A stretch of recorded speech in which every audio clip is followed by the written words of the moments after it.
तो क्या आप भी मर्चेंट नेवी ज्वाइन करना चाहते हो लेकिन आपको नहीं पता कि स्पॉन्सरशिप क्या होती है? तो आओ 1 मिनट में आपको बताता हूँ कि स्पॉन्सरशिप लेटर क्या होता है और इसका क्या काम होता है। Hello everyone, my name is Rajeev, I am in merchant navy sailing as a deck cadet. Simple शब्दों में कहें तो स्पॉन्सरशिप का मतलब है जॉब कंफर्मेशन लेटर की आपकी जॉब लग गई है, आप खाली कोर्स कंप्लीट करके आइए और आपको हम जॉब दे देंगे। इसके लिए बड़ी बड़ी शिपिंग कंपनीज जैसे कि synergy, fleet, Anglo, great eastern, MSc जैसी बड़ी बड़ी कंपनी अपने स्पॉन्सरशिप एग्जाम्स निकालती है, उसके बाद इंटरव्यू लेती है। इन दोनों को क्लियर करने के बाद आपको एक जॉब कंफर्मेशन लेटर मतलब स्पॉन्सरशिप लेटर दे देती है। तो इसका सीधा सा मतलब है कि कोर्स खत्म और शिप पे आपकी एंट्री। तो आप एक चीज याद रखना, जो भी आप कोर्स करने जा रहे हैं वो एक रेप्यूटेड डीजी अप्रूव्ड कॉलेज से करना, एंड जो भी आपको स्पॉन्सरशिप मिली है वो एक अच्छी रेप्यूटेड कंपनी से, तो बहुत अच्छा है। और ऐसे किसी भी एजेंट के चक्कर में मत पड़ना जो आपको ये बोले कि मैं पैसे लेके स्पॉन्सरशिप दिलवा दूंगा। और स्टिल अगर आपको डाउट है कि स्पॉन्सरशिप लेटर क्या होता है तो आप कमेंट सेक्शन में कमेंट कर देना, मैं रिप्लाई करूंगा। और नेक्स्ट वीडियो होने वाली है जीपी रेटिंग पे, कि जीपी रेटिंग क्या होती है, कैसे होती है, कितने पैसे लगते हैं एंड एवरीथिंग। प्लीज फॉलो कर लेना। मिलते हैं नेक्स्ट वीडियो में, तब तक के लिए बाय बाय। तो क्या आप भी 10th के बाद मर्चेंट नेवी ज्वाइन करना चाहते हैं लेकिन आपको जीपी रेटिंग के बारे में नहीं पता? तो आइए एक मिनट बताता हूं कि जीपी रेटिंग क्या होता है। Hello everyone, my name is Rajeev, I am in merchant navy sailing as a deck cadet. Eligibility की बात करें तो 10th में एटलीस्ट 40% मार्क्स एंड इंग्लिश में 40% या उससे अबव मार्क्स होना जरूरी है, एंड आपकी 17.5 से 25 साल के बीच होनी चाहिए। फिजिकली फिट होना जरूरी है, आई साइट 6/6 होना चाहिए with no colour blindness. Colour blindness को छोड़ के अगर आईज में कोई भी प्रॉब्लम है तो आप लेसिक सर्जरी से इसको दूर कर सकते हैं, उसमें कोई प्रॉब्लम नहीं है। तो एडमिशन कैसे लेते हैं? TS Rahman, NUSI Goa, Great Eastern, Seven Island और भी बहुत सारे डीजी अप्रूव्ड कॉलेजेस हैं जिनके ऑफिशियल वेबसाइट पे जाके आप 500 से 1500 में फॉर्म फिल कर सकते हैं। इसके बाद इसका एक एंट्रेंस एग्जाम होता है जिसमें मैथ्स, इंग्लिश और जनरल नॉलेज की चीजें पूछी जाती हैं। इंटरव्यू में आपकी कम्युनिकेशन स्किल और आपका कॉन्फिडेंस चेक किया जाता है। इन दोनों प्रोसेस के बाद अगर आप सिलेक्ट हुए तो कॉलेज आपको एक डीजी अप्रूव्ड डॉक्टर के पास मेडिकल के लिए भेजता है। तो जीपी रेटिंग के लिए खर्चा कितना आएगा? जीपी रेटिंग करने में आपका 2 से 5 लाख खर्च हो सकता है, ये डिपेंड करता है आपके कॉलेज के ऊपर। अब बात करते हैं सैलरी की। इतना सब करने के बाद अगर आप जहाज पे जाते हो तो जहाज पे स्टार्टिंग सैलरी आपकी $300 to $600, $700 हो सकती है, और ये सैलरी आपकी रैंक वाइज बढ़ती रहती है। अगर आपको अभी भी जीपी रेटिंग से रिलेटेड कोई भी डाउट होगा तो प्लीज कमेंट कर देना। अगर लॉन्ग वीडियो चाहिए तो कमेंट कर देना लॉन्ग वीडियो। यहाँ तक आया तो फॉलो जरूर करके जाना, क्योंकि जल्दी मैं ज्वाइनिंग करने वाला था। मैं जहाज में बताऊंगा आपको क्या सारी चीजें होती है, कैसे हम एंजॉय करते हैं।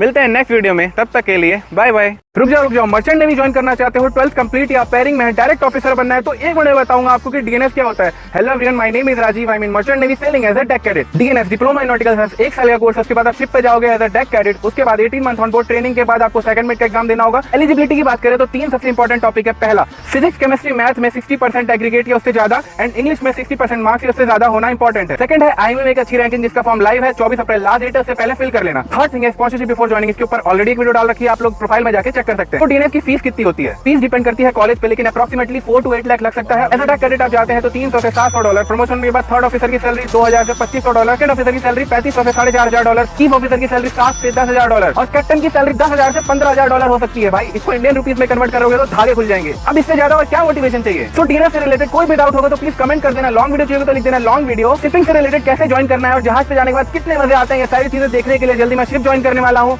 प्लीज फॉलो कर लेना। मिलते हैं नेक्स्ट वीडियो में, तब तक के लिए बाय बाय। रुक जाओ, सिर्फ 60 सेकंड में बताऊंगा कि मर्चेंट नेवी कैसे ज्वाइन कर सकते हैं और बीएससी नॉटिकल साइंस क्या होता है। तो hello everyone, my name is Rajeev, I am in merchant navy sailing as a deck cadet. Eligibility की बात करें तो 12th पीसीएम में 60% एग्रीगेट या उससे ज्यादा, एंड 10th या 12th किसी एक में इंग्लिश में 50% मार्क्स या उससे ज्यादा मार्क्स होने इंपॉर्टेंट है। फीस की बात करें तो 8 से 16 लाख लग सकते हैं और एक 3 साल का कोर्स है। कोर्स कंप्लीट करने के बाद आपकी ऑन बोर्ड 12 महीने की ट्रेनिंग होगी, जिसमें आपका स्टाइपेंड स्टार्ट हो जाएगा। उसके बाद आप सेकंड मिड का एग्जाम दे सकते हैं। पीएससी करने के लिए आपका एमयूसीटी देना जरूरी है, एक अच्छी रैंकिंग जरूरी है। 24 अप्रैल लास्ट डेट है, एमयूसीटी के फॉर्म प्लीज भर दीजिएगा। स्पॉन्सरशिप के लिए आप एंग्लो, फ्लीट, सिनर्जी, मर्स, स्कॉर्पियो जैसी बड़ी बड़ी कंपनीज में अप्लाई कर सकते हैं। एंड स्पॉन्सरशिप के ऊपर ऑलरेडी मैंने एक वीडियो डाल रखी है, आप लोग हाईलाइट में जाके चेक भी कर सकते हैं कि स्पॉन्सरशिप होती क्या है। कोर्स को करने के बाद स्टार्टिंग एज अ कैडेट आपको $300 से $700 इजीली मिल जाएगा। प्लीज लाइक कर देना इस वीडियो को और फॉलो तो जरूर कर लेना कि मैं आपको बता पाऊं कि मर्चेंट नेवी कैसे ज्वाइन करते हैं। और जल्दी मेरी ज्वाइनिंग है, मैं आपको दिखाऊंगा समुद्र में क्या क्या होता है। ठीक है, मिलते हैं नेक्स्ट वीडियो में, तब तक के लिए बाय बाय। वेट एक मिनट में आप लोगों को बताऊंगा कि मर्चेंट नेवी कैसे ज्वाइन करते हैं, डीएनएस और बीएससी क्या होता है। तो hello everyone, my name is Rajeev, I am in merchant navy sailing as a deck cadet. DNS की बात करें तो 1 साल का कोर्स है, इसके बाद 18 मंथ की ऑन बोर्ड ट्रेनिंग होगी। इसको करने में अप्रोक्सीमेटली 4 से 8 लाख रुपए आपका लग सकता है। बीएससी की बात करें तो 3 साल का कोर्स है, इसके बाद 12 मंथ ऑन बोर्ड ट्रेनिंग है। इसको करने में आपका 8 से 16 लाख रुपए खर्च हो सकता है। एंड सैलरी दोनों में ही सेम है, एज अ कैडेट $300 से $700 के बीच। तो डीएनएस करने का क्या फायदा है? सिर्फ 1 साल का कोर्स है, उसके बाद आपका स्टाइपेंड स्टार्ट हो जाएगा। एंड बीएससी से इसमें कम फीस लगती है। तो बीएससी करने का क्या फायदा है?